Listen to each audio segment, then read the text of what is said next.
Hello everyone, welcome to my channel.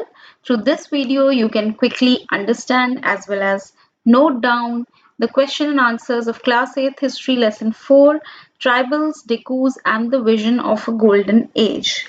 So let us begin with important points. These 3 points I've taken from the fill-ups only because they are important. That means the fill in the blanks given in NCERT book. So the British described tribal people as savage, and the methods of sowing seed in Jhum cultivation is called as broadcast. Tribals went to work in tree plantations of Assam and coal mines. This is also important. Fifth point. Why were some forests classified as reserved forests? Because they provided timber. And who were called as Dikus? All the outsiders into their tribal areas were called as Dikus, like traders, money lenders, Christian missionaries, Hindu landlords, and the British. Then Birsa, an important person in the chapter, a tribal leader. So he was convicted of the charges of writing. He was convicted on the charges of writing and he died of cholera in 1900.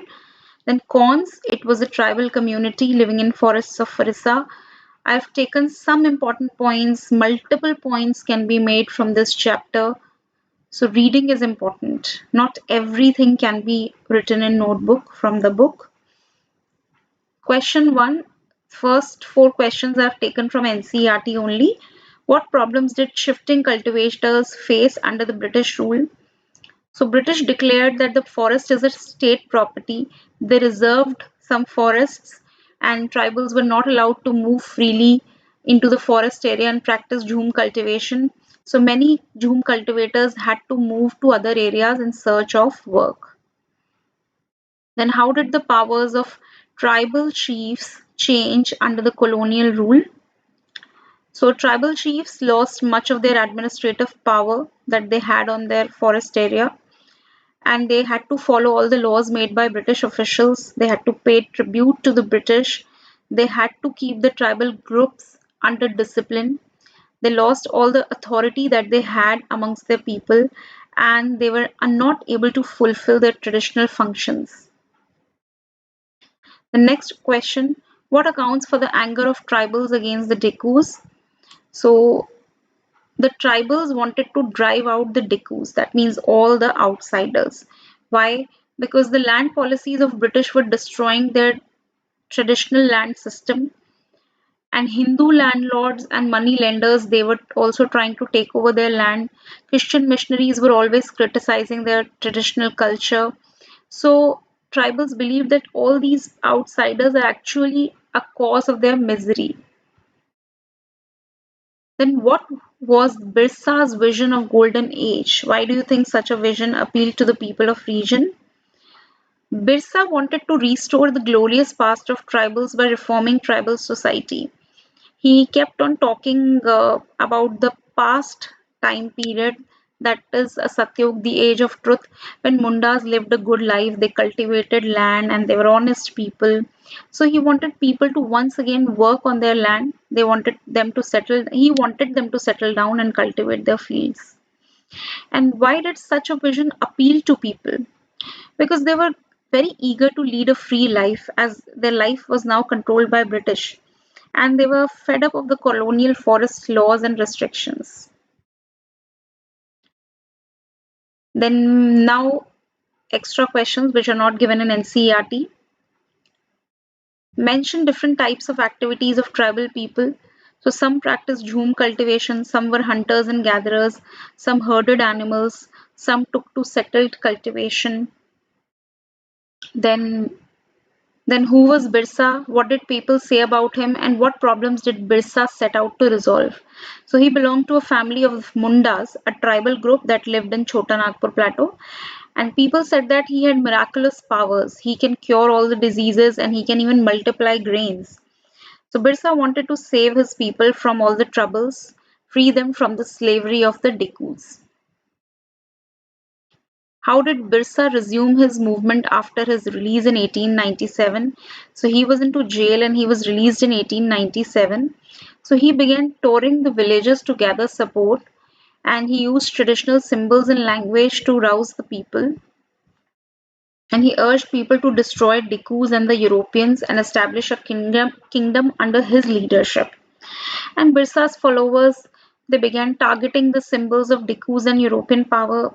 They attacked police stations and churches and raided the property of moneylenders and zamindars. And they raised the white flag also as a symbol of Birsa Raj. In what ways was the Birsa movement significant? It was significant because it forced the colonial government to introduce laws so that the land of tribals could not be easily taken away by Dikus, and it showed that tribal people can also protest against injustice and they can express their anger against the colonial rule. Now, this is ninth question is important. How did traders and moneylenders exploit the tribal people? So traders sold the goods to tribals at a very high price. Tribals also needed their daily life goods, and money lenders started providing them loans, but on a very high interest rate. So they both were exploiting the tribals. Describe land settlements introduced by British. British wanted a regular source of revenue, so they introduced certain land settlements, like they measured the land first of all, and they defined the rights of each individual to the land. That means how much the right of a tribal is over the land, they defined it. They fixed the revenue demand for the state.